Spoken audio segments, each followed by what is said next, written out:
Grow your own food, a guide to home gardening.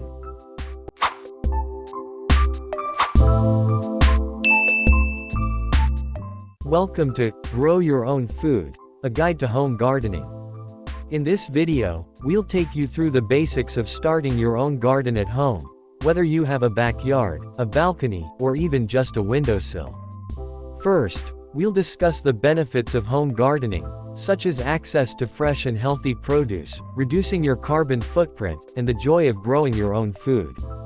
Next, we'll cover the essentials of starting a garden, including choosing the right location, preparing the soil, selecting seeds or plants, and watering and fertilizing. We'll also go over some common gardening techniques, such as container gardening, raised beds, and companion planting, and provide tips for maintaining your garden throughout the growing season. Lastly, we'll address some common challenges you may encounter, such as pests and diseases, and offer solutions for how to handle them naturally. By the end of this video, you'll have the knowledge and confidence to start your own home garden and enjoy the many benefits it has to offer. Let's get started.